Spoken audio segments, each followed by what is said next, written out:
Chamou agora aí o Miguel Barroso, que vai apresentar uma comissão titulada Funções Juntas e Atividades de Reformas Ortográficas em Portugal e no Brasil. Obrigado, Sr. Presidente. Quanto tempo é que tem?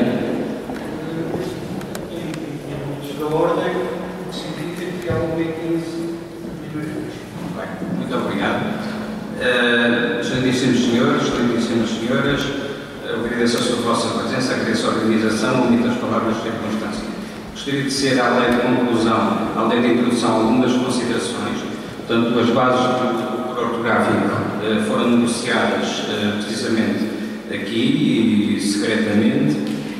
O acordo foi, o tratado do OAU 90 foi assinado pelos chefes de governos dos chefes de Estados Unidos de língua oficial portuguesa, portanto, em 15 de novembro de 1990. Em 16 de novembro foi assinado em cerimónia oficial, mas o texto nem sequer foi dado a conhecer, portanto, ao povo português. Portanto, só no ano de 1971, após uma petição do Grêmio Literário e do movimento do Coro Ortográfico, contra o Coro Ortográfico, e após os esforços dos deputados na altura combativos e da pressão da Comissão e da Educação, é que o texto do OAU 90 chegou a ser conhecido em março de 1991, nas vésperas da votação parlamentar. Não sei se saberão, eu hoje escrevi um artigo no Público que refere a este facto, quantos colóquios científicos sobre o OAU 90, vou fazer esta abertura, é que foram organizados por instituições estaduais desde 1990, portanto, há 25 anos. Não sei se saberão quantos é que foram realizados. Ora bem, foram apenas realizados dois, portanto, um em 1991, outro em 2008, e este é o terceiro. Por isso, congratulo a Academia das Ciências por este evento histórico e uma oportunidade rara de as posições científicas prevalecerem sobre a retórica, desmontando a trama sofística que foi tecida à volta do OAU 90 e da sua aplicação antecipada a partir de 2011 por via da Resolução do Conselho de Ministros número 8/2011. Aliás, inconstitucionalíssima.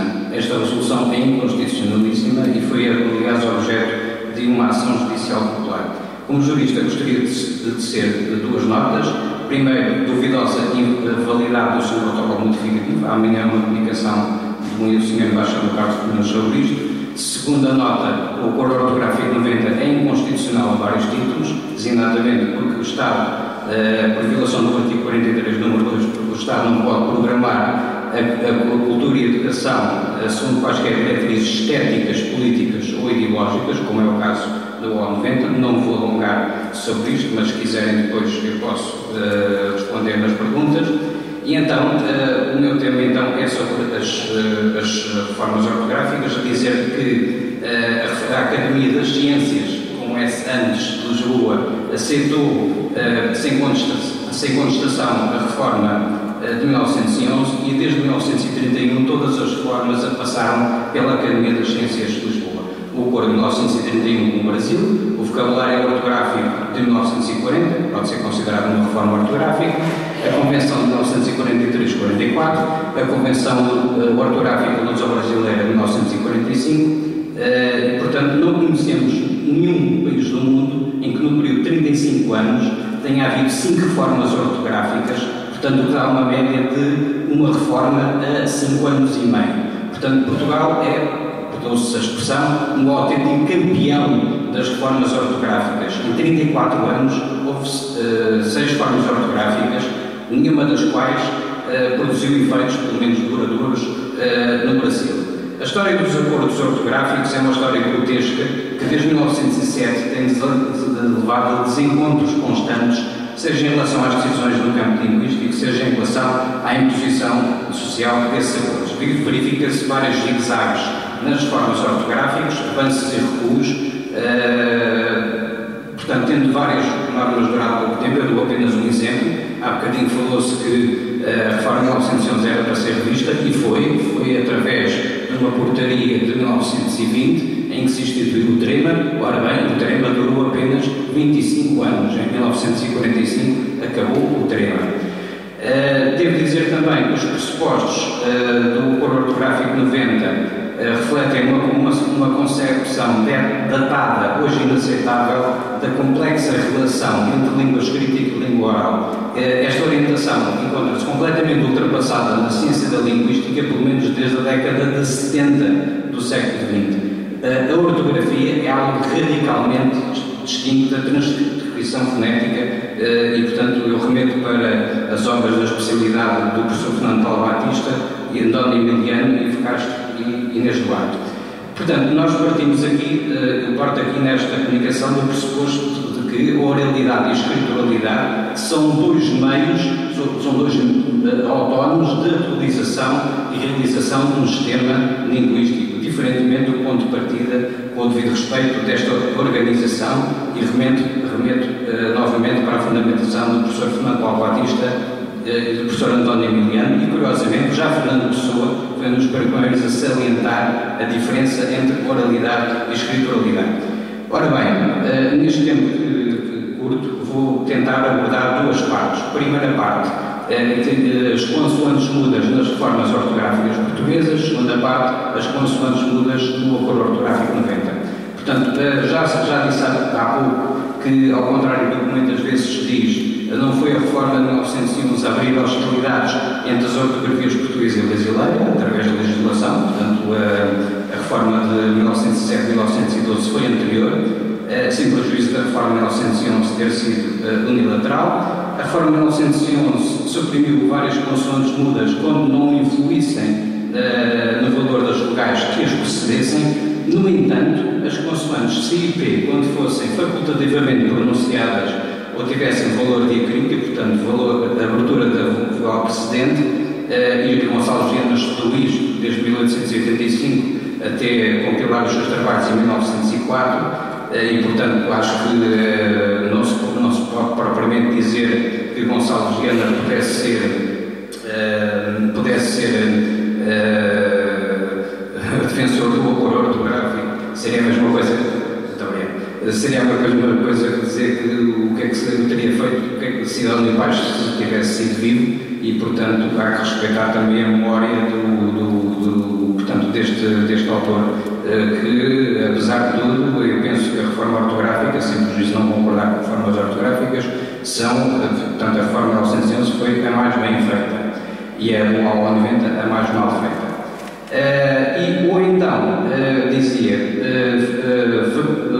se tivessem valor diacrítico, ou então fossem relevantes para a manutenção da família de palavras. Eu já li aqui alguns trechos de Gonçalo Giana e também de Cândido de Figueiredo, na obra chamada A Ortografia no Brasil, a propósito da reforma ortográfica votada pela Academia Brasileira. E, portanto, a Comissão de 1911 entendeu ser necessária a conservação das consoantes C e P quando a vogal A, E ou O precedente é átona, e também em vocábulos aparentados quando é tónica: direção, direto, ação, ativo, acto, tração, trato, exerção, exertuar, etc. No acordo de 1931 previa-se a eliminação de certas consoantes mudas, por exemplo, que cetro passava a ser gravado cetro, fruto em vez de fructo. Depois, o vocabulário ortográfico da língua portuguesa reintroduziu as consoantes mudas retiradas em 1931, porque, entretanto, como sabem, em 1974 o Brasil denunciou o acordo de 1931. Na Convenção de 1945 mandava eliminar as consoantes nos casos em que ela fosse invariavelmente muda nos dois países, mas uma das principais prescrições da Convenção de 45 é de que não se consentem grafias duplas ou facultativas. Cada palavra portuguesa terá uma grafia única.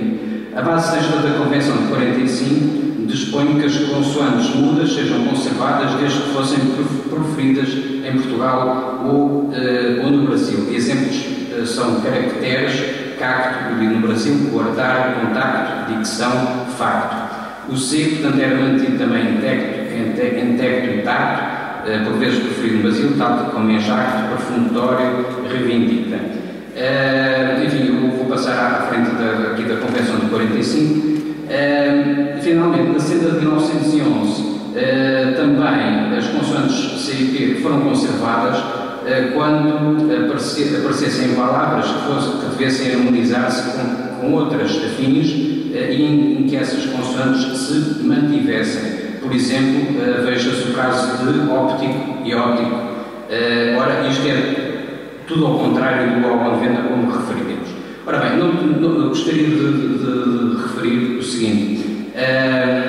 Gostaria de me referir a uma reforma brasileira que foi, após a de 1907, foi a última, digamos assim, unilateral e depois foi repressionada em 1945, é que a Academia Brasileira, no reformulário de 1943, cedeu à tentação de simplismo, do facilitismo, para equacionar e resolver o que é hipercomplexo. Estou a citar Fernando Paulo Batista.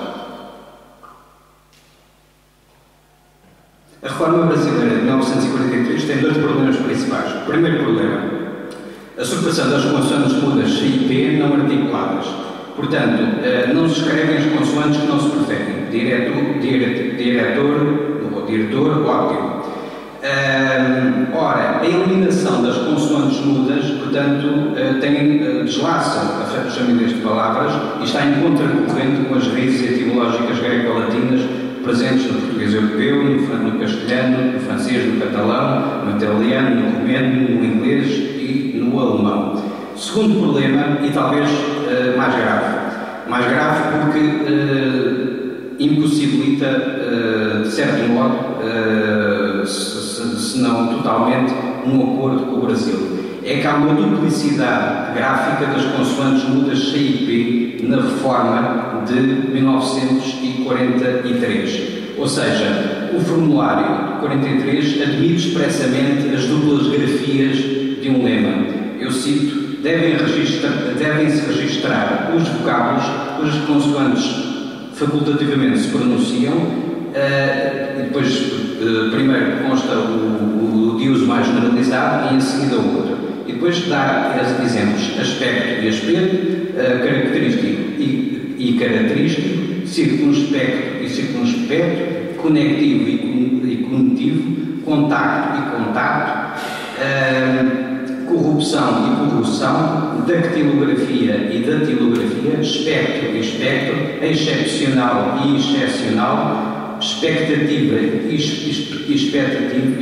expectativa, infecção e infecção, optimismo e otimismo. E já agora gostaria de dizer que os brasileiros só cortaram o P no ótimo, porque nos outros vocábulos da mesma família eles mantêm o P e, portanto, parece-me, no fundo, um pouco estúpido e descabido nós cortarmos aqui o P quando eles lá o escrevem e pronunciam.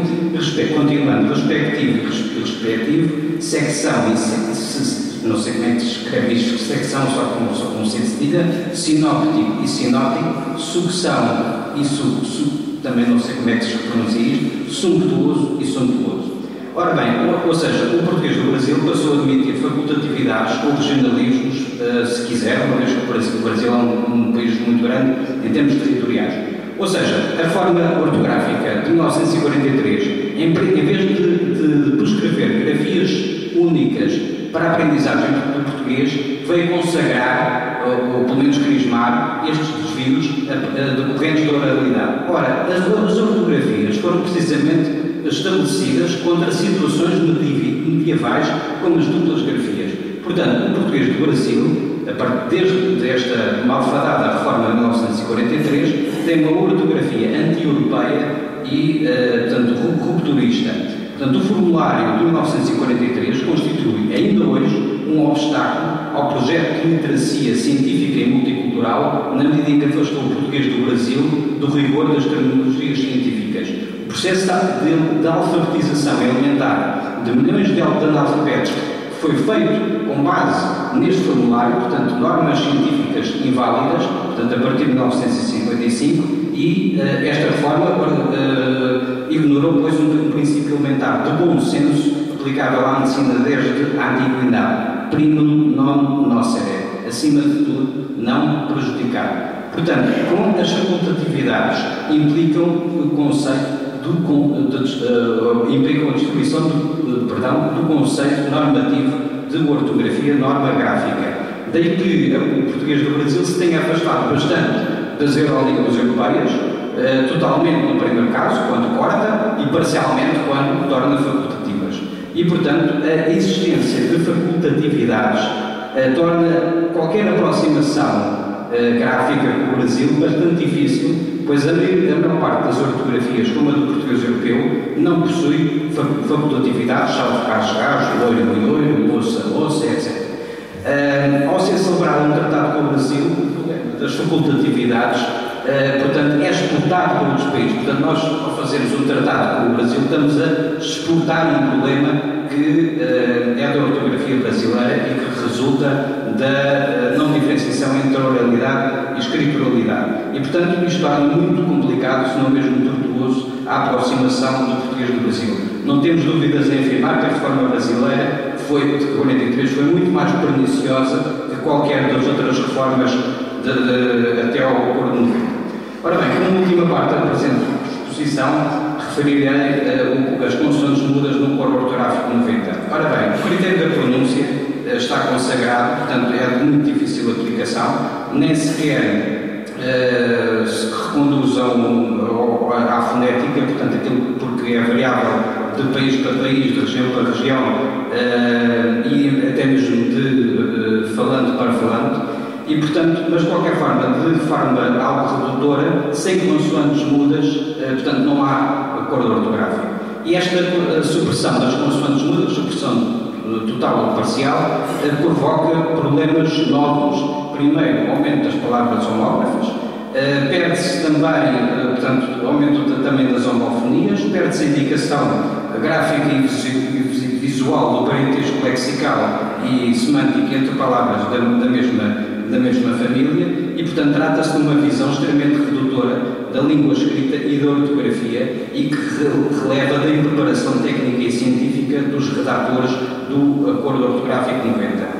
A distribuição da raiz etimológica das palavras mediante as consoantes não articuladas implica o consequente empobrecimento da nossa cultura e da nossa língua. Por exemplo, a expressão eletrónica, eletrotecnia, designação de um curso, poderá ser escrita de 32 formas diferentes. Por exemplo, um verbo tem 68 formas flexionadas. Imagine-se um verbo que pode ser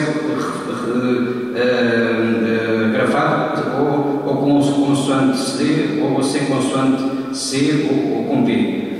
Temos que multiplicar isso por 68 formas, portanto, as formas flexionadas.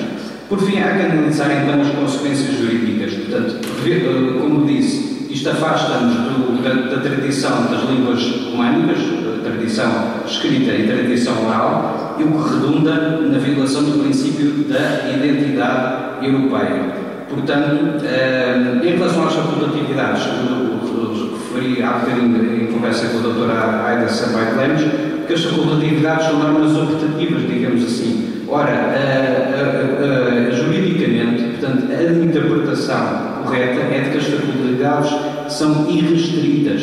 A interpretação segundo a qual as facultatividades não sejam irrestritas não tem respaldo na letra do Acordo Ortográfico 90. Assim temos este resultado absurdo.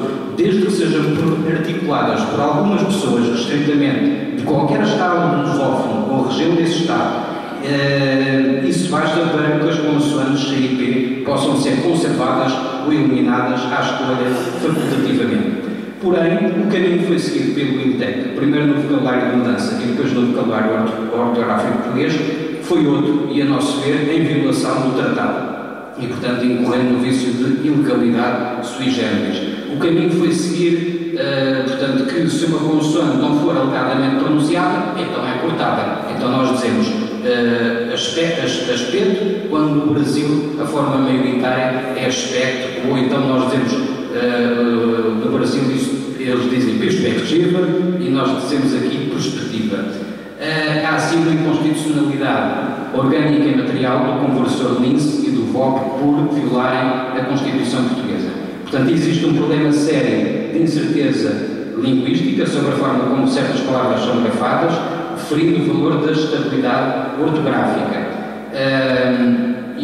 Também há que referir que há duas palavras que estão na base da quarta normal linha C, que criam atabalhoadamente duas palavras completamente novas em termos gráficos: recessão e concessão. Portanto, recessão sem P e concessão sem P. Ora bem, se nós vimos qualquer vocabulário ortográfico, por exemplo, eu tenho aqui um vocabulário ortográfico de 1983 e, portanto, é anterior ao projeto de acordo de 86, essas palavras não existem no Brasil. Não existem no Brasil.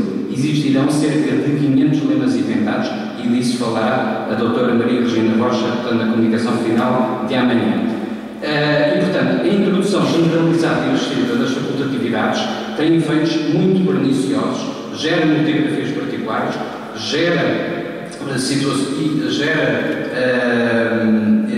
e, portanto, e como disse, deve ser enquadrada de forma mais larga. Não é exagero falar aqui em fúria antilatinista, ao contrário do que vem aqui nesta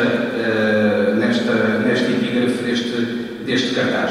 Portanto, assim se compreende a crescente dificuldade de os alunos portugueses compreenderem línguas estrangeiras. Quereremos nós afastar-nos da civilização global e identidade matriz europeia? Quereremos nós, por exemplo, nas traduções de notícias de filmes, ouvir essas consoantes claramente pronunciadas, mas na tradução em inglês parecerem suprimidas? Por exemplo, exactly, exatamente sem ser, Egito.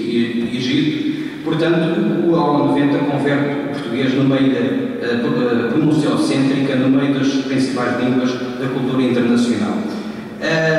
Estes lemas inventados, portanto, já falei sobre eles, vou passar adiante. Portanto, o legislador não pode criar palavras novas, portanto, há um dever fundamental da desobediência de todos por violação do património cultural da ortografia portuguesa comum a Portugal e ao Brasil, nos termos do dever prescrito no artigo 78, número 1, segunda parte da Constituição. Enfim, eu poderia dar aqui vários exemplos de erros de cortês, como intelectual em vez de intelectual, impacto em vez de impacto, etc. E vou passar a concluir. Portanto, uma revisão do acordo ortográfico implicaria, como algumas pessoas defendem, implicaria novas regras, portanto, um acordo ortográfico novo. Então diria, porque é que nós estamos então a aplicar regras que depois vão deixar de ser desaplicadas? Com o devido respeito, não acho possível nem razoável. Acho que o que nasce torto tarda ou nunca se indireta. A história das consoantes mudas CIP, eu não abordei nem a maiusculização, nem os acentos que também são facultativos nos termos das bases 9ª e 19ª. A história das consoantes mudas nas formas ortográficas é uma história de zigzags.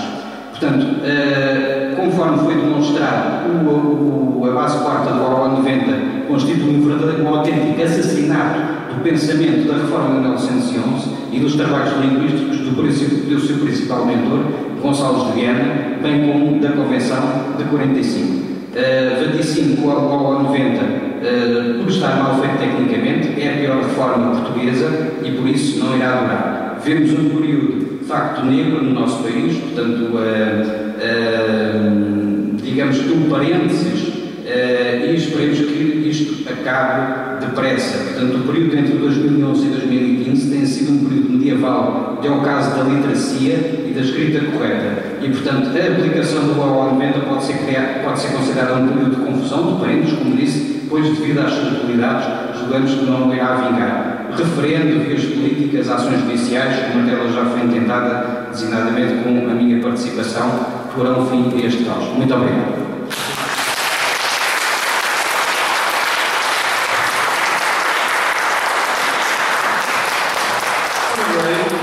Presumo que não faltem as perguntas para o orador.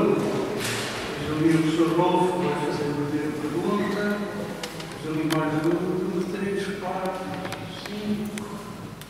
E depois vamos almoçar. Descobri o tempo sempre. Faz favor, professor.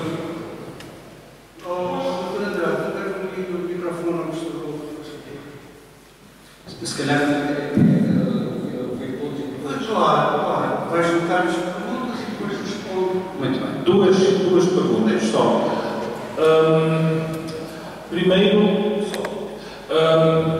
referiu várias vezes que isto é ilegal, isto é anticonstitucional. A minha pergunta é: esta é a opinião consensual entre todos os juristas portugueses da Constituição, das leis relevantes, ou é a sua opinião? Porque se é a sua opinião, talvez fosse conveniente dizer da minha opinião.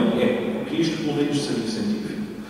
Por outro, eu gostaria que me dissesse onde no acordo ortográfico diz que a pronúncia da palavra que se escreve recepção, mas sem P, e concessão, sem P, a pronúncia deve ser recessão. Eu não vejo porque o acordo ortográfico, pelo que eu aprendi dele, diz respeito não à pronúncia, mas à escrita.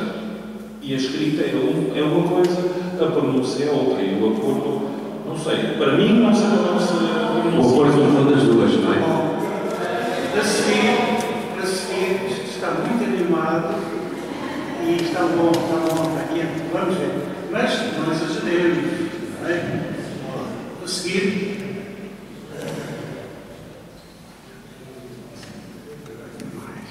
Muito obrigado. Gostei muito da sua conferência pela... O seu nome, por favor. Arquiteto.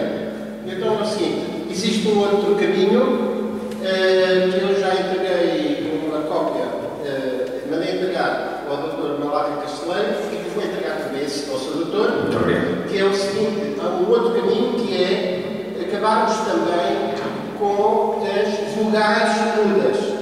Além de 3 ou 4 mais umas 10 alterações, torna a escrita muito mais clara, porque nós modernizamos todo o país, todo o mundo, etc., e podemos também modernizar a escrita.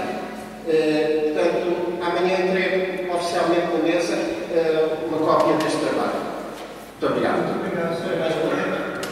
A seguir, O seu nome? o professor Sebastião Pinto, da Universidade de Coimbra, professor confrade desta casa. Muito obrigado. Eu tenho uma intervenção talvez longa demais e, portanto, prescindo para já de falar, porque vamos ter ocasião de certeza de voltar a este assunto. Só apenas para resumir e para concluir.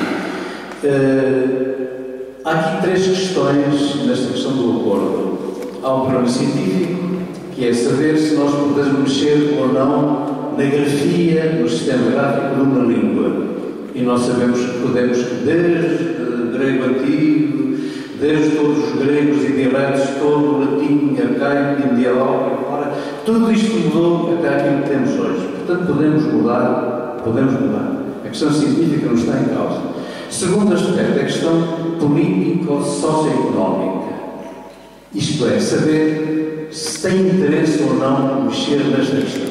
Dirão, Diego Camões, digam os sábios da Escritura, que segredos são estes ou conveniência tem esta Escritura, adaptando.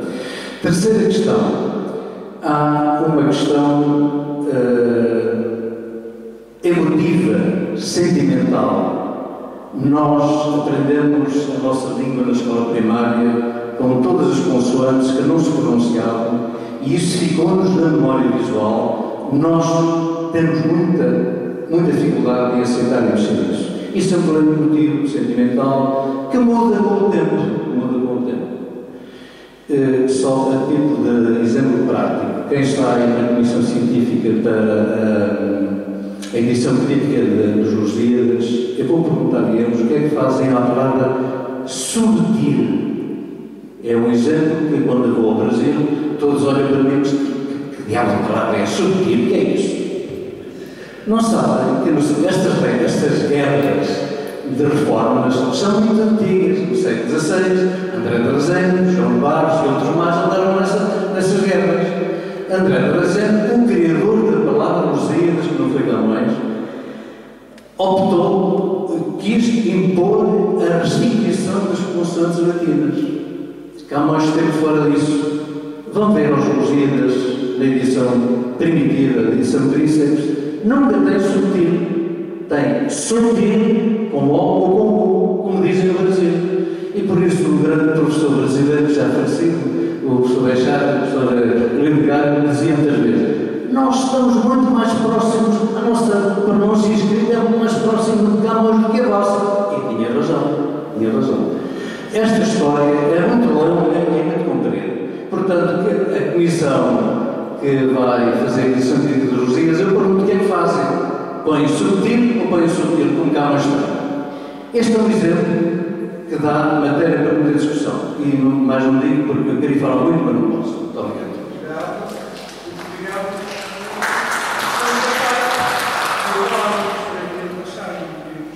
Não pediu. O professor Bechara pediu uma palavra. Quer dizer alguma coisa? Faz favor. O microfone é seu. Obrigado.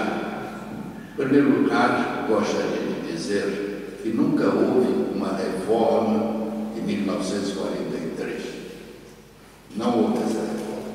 O que houve foi a confecção pela Academia do vocabulário de 1943, mas como não estava de acordo com a Resolução Portuguesa, então se esperou que o governo brasileiro publicasse um vocabulário de acordo com a reforma que havia sido tratada pelos portugueses.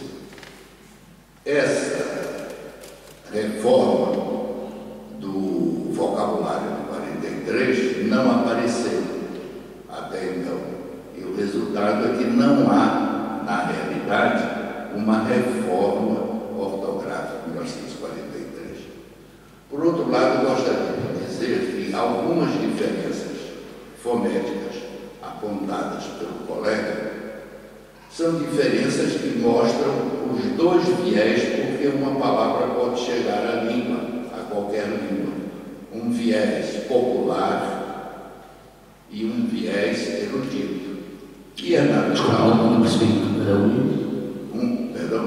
Não percebi o que disse, desculpa. Uma palavra pode Viés? chegar à língua. Um viés. Não é? Um viés popular e um viés erudito. No viés popular é natural que haja as alterações naturais da evolução fonética de uma língua. Agora, aqueles que vêm pela porta erudita conservam a pronúncia, de modo que daí pronunciar o P, que existe em latim, mas que não existe no seu correspondente popular, um C, etc. De modo que são duas observações à sua palestra de hoje. Talvez, para analisar também a conversa, gostava de contar o que se passou recentemente com a publicação das obras do matemático Francisco de Melo. O Dr. Henrique Leitão, nosso confrade aqui na Academia, descobriu os manuscritos de um grande matemático português, Francisco de Melo, cuja obra nunca tinha sido editada. E a partir dos manuscritos publicou-se a obra de Francisco de Melo. O mais importante tratado de Francisco de Melo é o tratado sobre a ótica de Euclides. A ótica, enfim, visão. E o revisor permitiu-se tirar o P. Permitiu-se tirar o P. De maneira que um tratado sobre os olhos passou a ser um tratado sobre os ouvidos. Mais, a EPAL, fornecedora de água a Lisboa, tem um talão de fatura que diz leitura óptica. Eu escrevi para lá perguntar se a leitura era para fazer com os ouvidos. Respostas. Depende do contexto.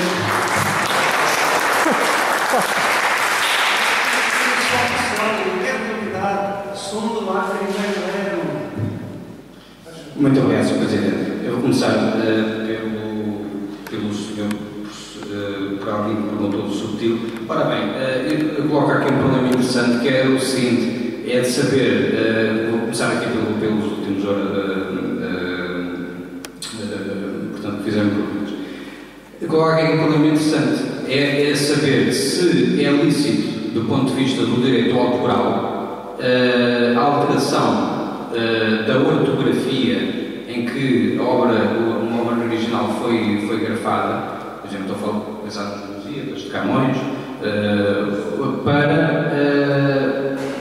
para as formas ortográficas portuguesas que foram até o momento, portanto, 8, não é? Depois mais o Brasil de 1907 e de 1943, e portanto,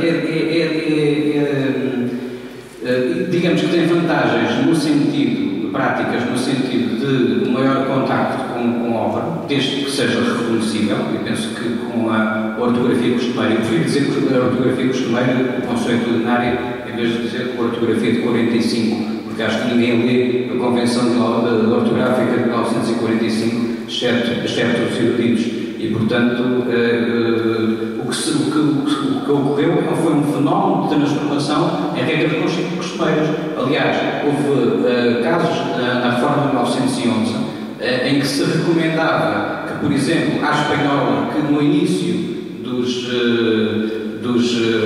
das perguntas escrevesse com o ponto de exclamação ou o ponto de interrogação invertido.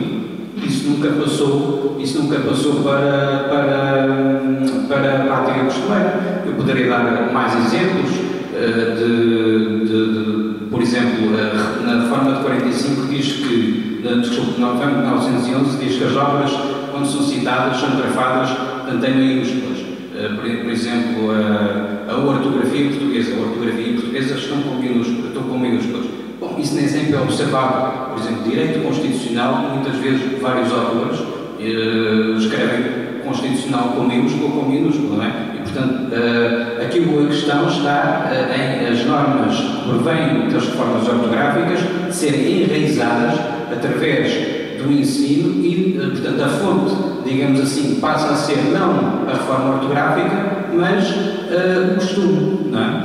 Ora bem, em relação a autores como Fernando Pessoa, Almada Negreiros, portanto, o Mário Sá Carneiro, a Vista Orfeu, com PH, que se opuseram à reforma de 1911, virulentamente, e não referi esse aspecto aqui, mas acho que é, no mínimo, um desrespeito dos direitos post-mortem que essas obras sejam grafadas com uma ortografia diferente na qual foram escritas. Outro exemplo, o exemplo da Sofia de Belprano e Anderson.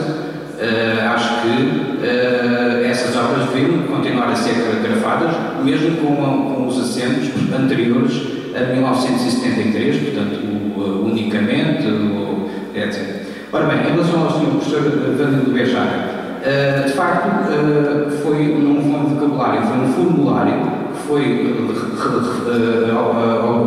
aprovado pela Academia Brasileira de Letras.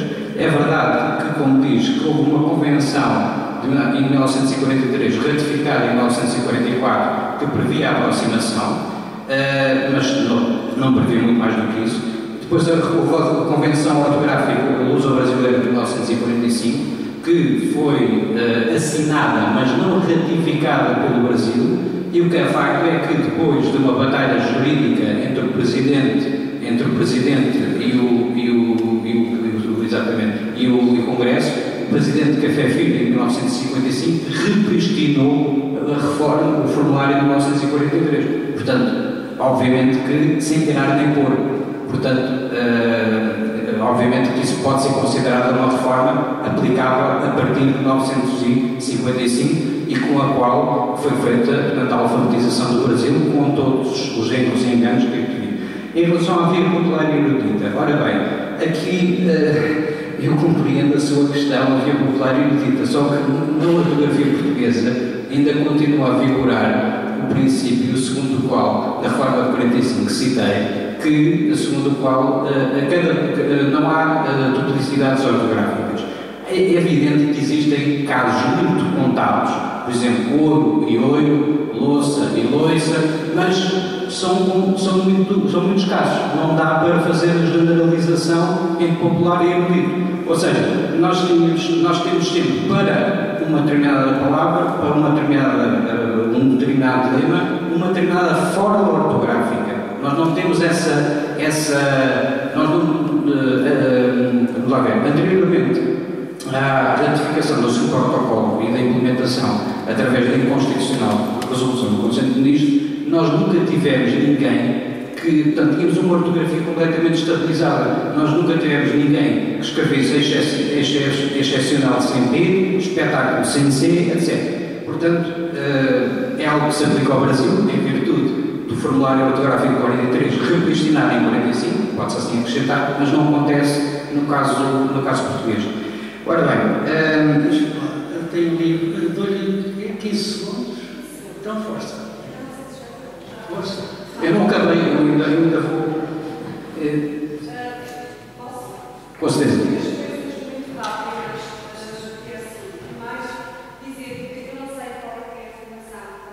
Direito, sobre esta direito.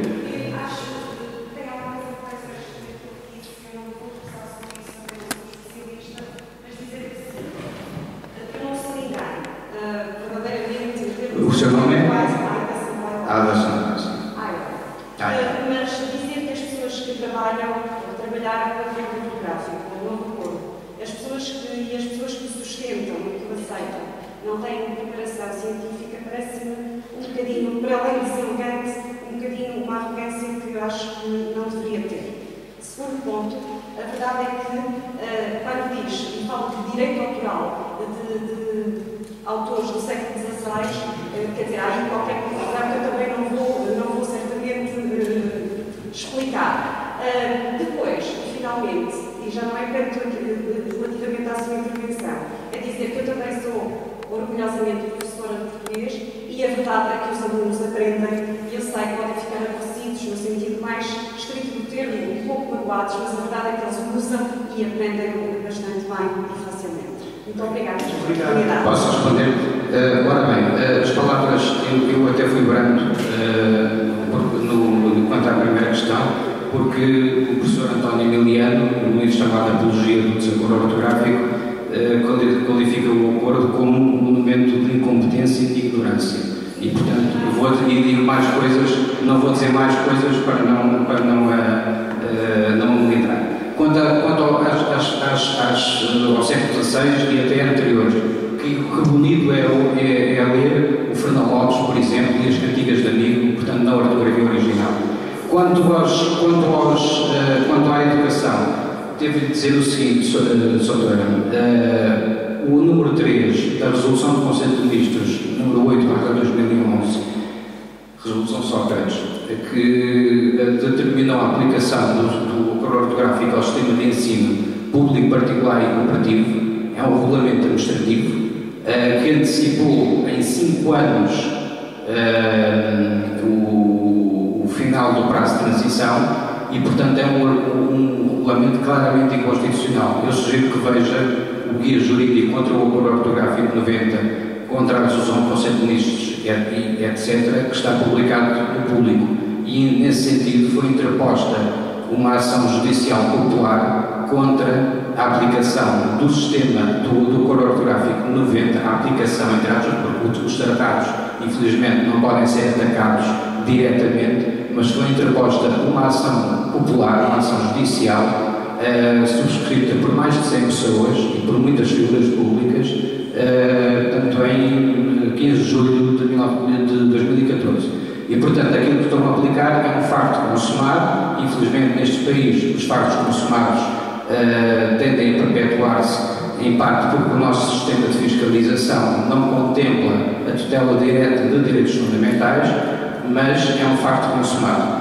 Se me diz que os seus alunos aprendem muito bem, eu pergunto-lhe se eles vão para casa e, como sabe, nos termos da Declaração Universal dos Direitos do Homem, do artigo 26, número 3, os pais também têm o direito e o dever de educar os filhos. E, portanto, eu pergunto-lhe que se as bibliotecas escolares, aquilo que eles têm lá em casa, tudo em português para a aula 90, se isso não gera confusão nos estudos. Sim, senhor. Muito sucinto, vou tentar ser sucinto, Sr. Presidente. Professor Rolf Kremer, o acordo ortográfico eu comecei por estudar a resolução do Conselho de Ministros, número 8/2011, de 25 de janeiro, de resolução emitida por Sócrates. Eu sou o único jurista que eu conheço em Portugal que estudou o Código Ortográfico 90 e os seus modos de implementação. Em relação para não ser recepção, eu remeto para os estudos que o Sr. Professor terá feito, de Gonçalo Viana, Carolina Micaelis e o Cândido Figueiredo, que eu citei no início. A Sra. Arquiteto Oliveira sou totalmente contra reformas ortográficas e acho que as reformas ortográficas são inconstitucionais e já agora pode ser porquê. Posso dizer que há inconstitucionalidade total do Código Ortográfico 90 por violação do artigo 43, número 2, porque o Estado não pode programar. Estou a dizer face a uma Constituição democrática, não estou a falar dos acordos das formas anteriores. Eu estou a dizer o Código Ortográfico 90 face à Constituição Norma de 76. Ok?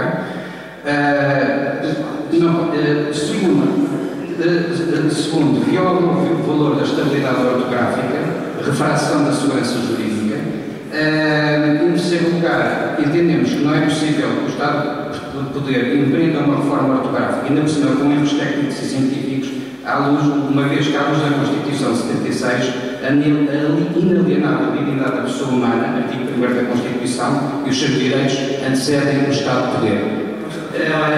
Só mais uma coisa. Há também inconstitucionalidades parciais de normas do Código Ortográfico que violam o património cultural, designadamente as subjetividades, os lemas inventados, etc., que impõem várias restrições a direitos regulares e garantias, portanto, ao contrário do que aqui foi dito, portanto, é uma visão muito redutora de dizer que ela é sempre perfeita. E só mesmo uma última questão, sobre ser uma questão emotiva. Ora bem, a nação é também um conceito jurídico-público e jurídico-constitucional e, portanto, da nação, também se nação, que é diferente do povo, mas da nação também se extraem consequências jurídicas. Muito obrigado. Muito obrigado.